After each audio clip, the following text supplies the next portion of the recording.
What's going on, guys? So I just want to say thank you all for subscribing, and we've hit 5,000 views on one of my videos, the review of the Husqvarna 128 LD. That's crazy. 5,000. I didn't think I'd ever see numbers like that, so that's awesome. Thank you, guys. Okay, anyway, let me give you a little idea of what we've been going through. So this week we mowed. We did a lot of mowing, and at one of our accounts, right, they had a dog tie-out lead. It actually wasn't at our neighbor's, or it wasn't the account we were doing. It was the neighbor's account that had tie-out lead. And when I say tie-out lead, I'm talking like, here's an example of one. The steel core kind. It's got the steel wire in it. Okay. And it's a lot thicker than the one I just showed you. Okay. I'm mowing along, making a pass on the outside of the property. Well, the initial tie-out spot was in the neighbor's property, but the lead was stretched out into our yard that we were mowing.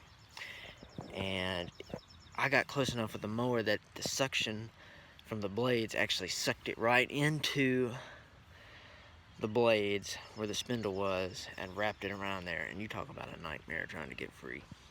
It was not fun. And I had pliers and stuff like that, but I didn't have anything heavy duty, and nothing would cut that. I had to borrow some from somebody. So yeah, watch out for dog tie-out cables. They suck. Okay, especially if it's a new yard. Always walk it. You never know what the heck you're gonna find. You don't want to start your day off bad. Yeah, it was a bad day. Okay, so all that happened that one day. Here's what else happened. Let's see if you can tell.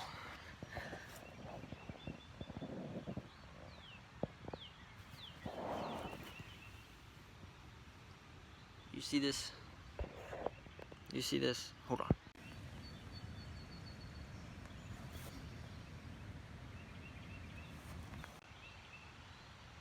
It's crooked.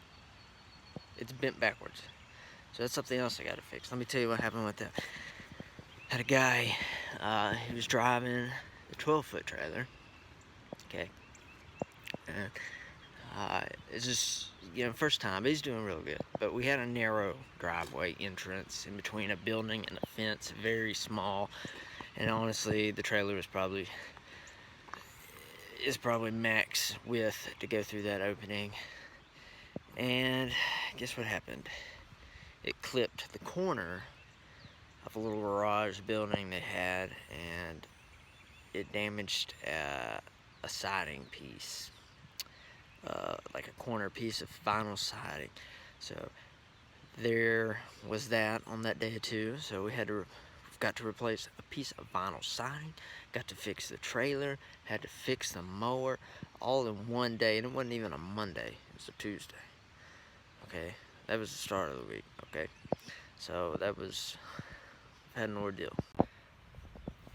But anyway, that's what happened at the beginning of the week.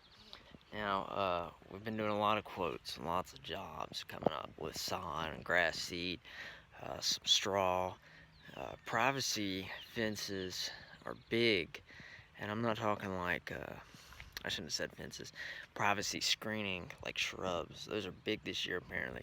I've got numerous quotes to do that for several people using Arborvita or the Leyland cypress, and it's mainly Arborvita. Everybody likes the emerald green, and they're good. So we might have some jobs like that coming up. But that's what else has been going on. Now, for the zero turn, we are still trying to get a hold of. Still trying to make some decisions on which one, whether it's a Husqvarna 54-inch or the Aaron's 52-inch. And those are the ones we've kind of narrowed it down to. They're about the same specs other than the deck width. I haven't used Husqvarna zero turns. I've used their regular riding mowers, and they're good. And I've used, you know, their weed eaters, everything else, leaf blowers, the whole 9 yards. Never had a problem. Aaron's, I've just used their zero turns, and they're great. They're built great, good quality, but we haven't made up our mind yet. Because we have 2 yards that are right beside each other, and uh, all of our mowers are 42 inches, and these are our bigger accounts, and you definitely need something bigger. Even with 2 mowers, and the yards being right beside each other, it's still about 2 hours, and that's huffing it. So we want to cut that down to, like, at least, we need to shave at least 30 minutes. We'd like to shave an hour off, but realistically 30 or 40 minutes, and that'd be awesome. Now, for our truck, the work truck here, the Dodge, okay, the other day, before all that happened with the mowing on that Tuesday and everything went wrong, the day or two before, we went and picked up some plywood. Right, we're going down the interstate, plywood's on the trailer. All of a sudden it kicks out of overdrive and the trans temperature light comes on. Okay, I'm like, oh goodness, okay, something's wrong. So I pull over, let it cool down, whatever, look underneath it. I didn't see anything leaking, so I was like, okay, what's wrong? Get it back to the house, check the fluid. Fluid seemed low, so I let it sit there for a day. Checked it again after that, and it looked like it was back up, which was strange. Not all the way, but it looked like it had more than it did. And I thought, okay, that's weird. I crawl underneath and look around the pan, and of course, around the seal of the transmission pan, it was leaking. So that was an issue. So I took it to the shop. They had it for 2 days. Told me they fixed the leak. They put a new filter on it. But when they dropped the pan, there was a spring that they didn't know what it went to in the pan. So that's not good. So it's been a wild week, okay? But I drove it back home from the shop. They also put new spark plugs in it because it sounded like a chopper sometimes when you're driving up the road. It ran better, and no issues so far, but I only made one trip from the shop to the house with it, so I don't know how that, it's still too early to tell, but hopefully, transmission issue is fixed, okay, because we need that truck. We were pulling it with an SUV, like we did last year, most of the season, but we didn't have any problems with that, with the SUV pulling it, but it's aggravating. I don't know if any of y'all ever pulled a big trailer with an SUV, but it's hard to see. It's not like you can just look out the back and then, you know, it's long. You gotta look through the back seats, and the mirrors are shorter. They're not wide, so you can't really see your load that good, and it's just aggravating. So hopefully that's fixed. But yeah. Hey, let me tell you what else we did. Okay, we've had these. I just ain't showed them. But check this out. We got stickers.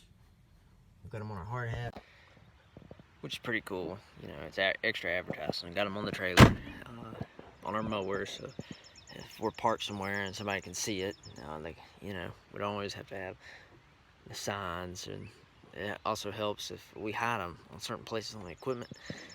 Now think about this. If somebody steals your equipment, they put it on the marketplace, something, a month later, and it looks familiar to you, and you contact them, go to meet up with them, and look, if you have a certain sticker and a hidden spot on that mower that somebody else might think about, you can catch them.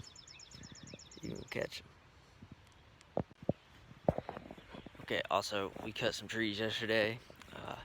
We used the John Cutter saw, the G5800. Let me tell you, that thing set for a month, hadn't been fired up, had old gas in it, started on the second pull, cut amazing, right? no issues whatsoever cutting anything with it. I cut it off in between trees and bushes, and went to fire it back up. One pull, fired every time. That's the easiest starting saw ever used. So if you want one, just send it saws.com.